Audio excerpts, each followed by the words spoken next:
მოგესალმებით კიდევ ერთხელ დღეს 13 დეკემბერია უყურებთ კურიერს 9 საათზე.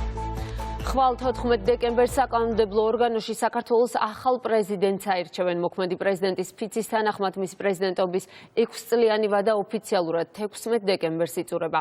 ახლად არჩეული პრეზიდენტის ინაუგურაცია კი 29 დეკემბერს უნდა გაიმართოს. მოახლოებულ საპრეზიდენტო არჩევნებს აფასებენ პოლიტიკოსები. ოპოზიცია მიხეილ ყაველაშვილის კანდიდატურას ლეგიტიმაციას არ ანიჭებს. მმართველ გუნდში კი აცხადებენ, რომ ახალი პრეზიდენტის არჩევისთვის ლეგიტიმაცია უმრავლესობას აქვს და ამბობენ, რომ ქვეყანას ამჯერად ღირსეული პრეზიდენტი ეყოლება. საქართველოში ჩატარებული არჩევნები არ იყო სამართლიანი, კონკურენტუნარიანი და თავისუფალი. მისი შედეგები არ აღიარა საქართველოს პრეზიდენტმა, არ აქვს აღიარებული დემოკრატიული მსოფლიოდან არც ერთი ქვეყნის ლიდერს და არალეგიტიმური პარლამენტის მიერ არჩეული პრეზიდენტი შესაბამისად იქნება არალეგიტიმური. 29 დეკემბერს ახლად არჩეული პრეზიდენტის ინაუგურაცია გაიმართება, რის შემდეგაც მყისიერად შეწყდება სალომე ზურაბიშვილის უფლებამოსილება. დარწმუნებული ვართ, რომ რადიკალური ფრთა, რომელიც ახლა გარკვეულწილად მის ერთგვარი ფრთის ქვეშ არის დაკოორდინირებული, როდესაც ნახავს, რომ მას უკვე აღარანაირი სტატუსი არ ექნება, მისთვის ის უინტერესო გახდება და ამ რადიკალებისგანაც მის და ინტერესი უკვე შენელდება. რაც შეეხება ოპოზიციის რაღაცა აბსურდს და სისულელეს, რომ მარტო პრეზიდენტის ინსტიტუტი არის თურმე ლეგიტიმური, ხო, ჩვენ ლეგიტიმაცია მოგვცა ჩვენმა მოქალაქეებმა, 1,120,000-ზე მეტმა ამომრჩეველმა, ეუთო ოდირის შუალედურ დასკვნას გაეცნონ კარგად. რაც შეეხება კანდიდატს, რომელიც ჩვენ დავასახელეთ, მიხეილ ყაველაშვილი არის უკვე შემდგარი პოლიტიკოსი, მას ძალიან დიდი პოლიტიკური გამოცდილება დაუგროვდა და იგი არის პიროვნება, ვისთვისაც უმნიშვნელოვანესი არის ისეთი ფასეულობები, როგორც არის ჩვენი ქვეყნის ტრადიციები, ჩვენი ისტორია, კულტურა, იდენტობა, ჩვენი ეროვნული თვითყოფადობის დაცვა და გაძლიერება. ოპოზიციაში ისევ ამბობენ, რომ ქუჩის პროტესტის ალტერნატივა არ არსებობს. მმართველი გუნდის ოპონენტები აცხადებენ, რომ ქვეყანაში ვითარება არ განიმუხტება, თუ არ დაინიშნება ხელახალი არჩევნები და არ გათავისუფლდებიან ბოლო პერიოდში დაკავებულები. როდესაც ქვეყანაში პოლიტიკური პროცესი არის აბსოლუტურ ჩიხში შესული, არალეგიტიმური და კონსტიტუციური წესრიგიდან არის გადახვევა გახორციელებული ყველა მიმართულებით, ამ დროს ეროვნულ წინააღმდეგობას ქუჩის პროტესტს ალტერნატივა არ გააჩნია. სანამ მიზნებს არ მიაღწევს ეს პროტესტი, რაც არის მკაფიოდ დასახული და ყველა დემონსტრანტის მიერ თქმული, ეს არის ახალი არჩევნები და პოლიტიკური პარტიების გათავისუფლება, მანამდე ეს პროტესტი, ეს მშვიდობიანი პროტესტი არ შეჩერდება.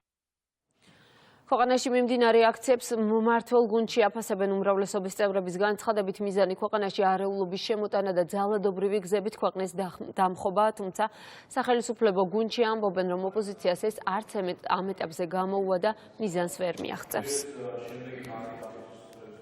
ხელისუფლების ძალისმიერი შეცვლა კვლავ დღის წესრიგში რჩება, ეს ახალი არ არის და ამისთვის გამოყენებულია გარკვეული ჯგუფი ადამიანებისა, სამოქალაქო დაპირისპირების გაღრმავება არის მათი მიზანი, როგორც ეს იყო უკრაინაში, როდესაც მეიდანის ორგანიზებას აკეთებდნენ. ზუსტად იგივე სცენარი მიმდინარეობს, მაგრამ ხალხის დიდმა რაოდენობამ ამას უარი უთხრა. ეს ხალხი, ვინც აქციებს ატარებს, არ ერიდება იმას, რომ მაგალითად საზოგადოებას უშლის ხელს, ნერვებს.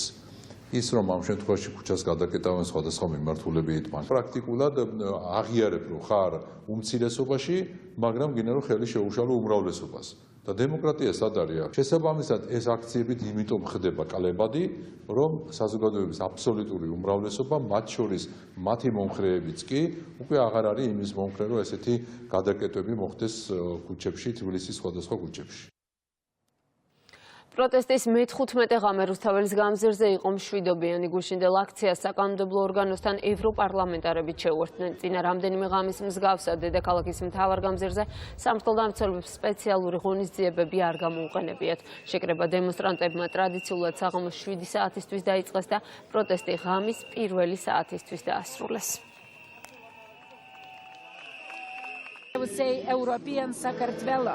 მნიშვნელოვანია ევროპული საქართველოს ნების გამოხატვა, ასევე ძალიან მნიშვნელოვანია პოლიტიკოსების დარწმუნება არა მხოლოდ პარლამენტში, არამედ ევროპის წევრ ქვეყნებშიც, რომ არ შეშინდნენ და იბრძოლონ, როგორც ახლა ქართველები იბრძვიან.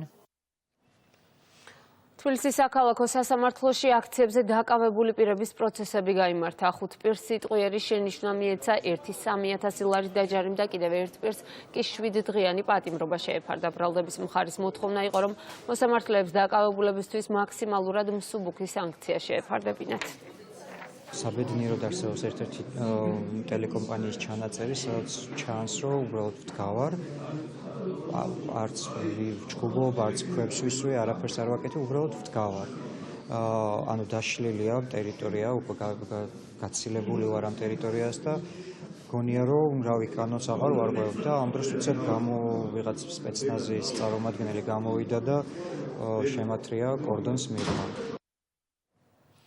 ამერიკის შეერთებული შტატების სახელმწიფო დეპარტამენტმა საქართველოს 20 მოქალაქეს, მათ შორის მინისტრებს, პარლამენტარებს, სამართალდამცავი და უსაფრთხოების სამსახურების წარმომადგენლებს სავიზო შეზღუდვები დაუწეს. ამის შესახებ განცხადება სახელმწიფო დეპარტამენტმა ოფიციალურ ვებგვერდზე გამოაქვეყნა. შეერთებული შტატები მკაცრად გმობს ძალადობას საქართველოს მოქალაქეების მიმართ, მათ შორის მომიტინგეების, მედიის წარმომადგენლების, უფლებადამცველების და ოპოზიციის მოღვაწეების მიმართ. მაღალი თანამდებობის პირები, რომლებიც მგებლები არიან დემოკრატიისთვის ძირის გამოთხრაში სავიზო შეზღუდვებს დაექვემდებარებიან. მკითხულობთ განცხადებაში. შეგახსენებთ, შტატების გადაწყვეტილებით სანქცია უკვე შეეხო ქართულ ოცნებასთან დაკავშირებულ 100-ზე მეტ პირს და მათ ოჯახის წევრებს. საქართველომ გააუმჯობესა ზომები ფულის გათეთრებისა და ტერორიზმის დაფინანსების წინააღმდეგ. ვკითხულობთ ევროსაბჭოს ორგანიზაცია მანივალის მიერ გამოქვეყნებულ ანგარიშში, სადაც აღნიშნულია, რომ საქართველომ განიცადა პროგრესი წინაწლების ანგარიშში გამოვლენილი ხარვეზების აღმოფხვრაში. დოკუმენტის თანახმად 2022 წელს საქართველოსთვის გაცემული 40 რეკომენდაციიდან ამჟამად შეუსაბამობაში მოდის მხოლოდ ერთი, რომელიც არაკომერციულ ორგანიზაციებს ეხება. აღსანიშნავია, რომ 2024 წელს საქართველოს მიერ შემოტანილი ცვლილებები ფულის გათეთრების საწინააღმდეგო კანონმდებლობაში მეტწილად ეხებოდა ადრე გამოვლენილ ხარვეზებს, რომლებიც რისკის შეფასებასთან და ვირტუალური აქტივების სერვისის პროვაიდერებთან დაკავშირებულ ზომებს ეხებოდა. ვკითხულობთ ანგარიშში. ევროპის საბჭოს მანივალის ექსპერტთა კომიტეტის ანგარიშს ეროვნული ბანკი ეხმაურება, სადაც ფულის გათეთრებისა და ტერორიზმის დაფინანსების აღკვეთის ხელშეწყობის მიზნით ეროვნული ბანკის მიერ გატარებული ღონისძიებები დადებითად არის შეფასებული. მსგავსად კომიტეტის 27 წევრი ქვეყნიდან მხოლოდ 7 ქვეყანაა შეფასებული, მათ შორის საქართველოც. სების განცხადების მიხედვით კომიტეტის ანგარიშში ხაზგასმითაა აღნიშნული, რომ საქართველომ განახორციელა მნიშვნელოვანი ნაბიჯები მე-15 რეკომენდაციის უზრუნველსაყოფად, რაც ითვალისწინებს ახალი ტექნოლოგიების დანერგვის მოთხოვნებთან შესაბამისობას და ვირტუალური აქტივების მომსახურების პროვაიდერების საქმიანობის რეგულირებას. ეროვნული ბანკის განცხადებაში აღნიშნულია, რომ უწყება განაგრძობს ჩარჩოს დახვეწას ფულის გათეთრებისა და ტერორიზმის დაფინანსების აღკვეთის ხელშეწყობის მიმართულებით. უკრაინაში ომი გრძელდება. საჰაერო განგაში რამდენიმე ოლქში, მათ შორის დედაქალაქში დრონების საფრთხის გამო ჩაერთო. გავრცელდა ინფორმაცია კიევში საჰაერო თავდაცვის მუშაობის შესახებაც. უკრაინის საჰაერო ძალების ინფორმაციით რუსეთის ჩრდილოეთით დაფიქსირდა რამდენიმე სტრატეგიული ბომბდამშენი Tu-95-ის აფრენა, რომელიც შესაძლოა ფრთოსანი რაკეტებით იყოს აღჭურვილი. ხარკოვში შაჰედის ტიპის დრონით იერიში განხორციელდა 5 სართულიან საცხოვრებელ შენობაზე. დაიბომბა სუმის ოლქის სასაზღვრო დასახლებებიც.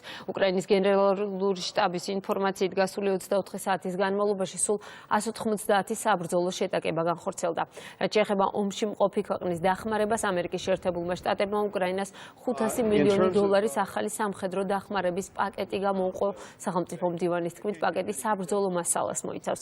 შტატებმა ასევე გამოაცხადა 440 მილიონ დოლარზე მეტის დახმარება უკრაინის ეკონომიკისთვის, რომელიც ტრანსპორტირების ინფრასტრუქტურის და ლოჯისტიკის აღდგენას მოიცავს.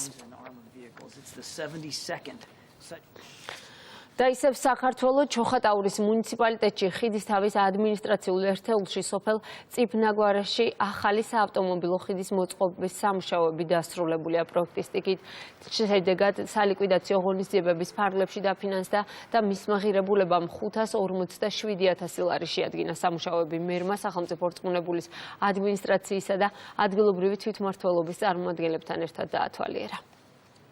დავათვალიერეთ ახალი სახიდე გადასასვლელი რომელიც დაფინანსდა სტიქიის სალიკვიდაციო ღონისძიებების ფარგლებში რეგიონალური განვითარებისა და ინფრასტრუქტურის სამინისტროს მხარდაჭერით. აქ იყო ძალიან ამორტიზებული ხიდი, რაც პრაქტიკულად საფრთხეს წარმოადგენდა ჩვენი თანამოქალაქეებისთვის და ჩვენ ავაშენეთ ახალი ხიდი, რომლის ჯამური ღირებულება 550,000 ლარია.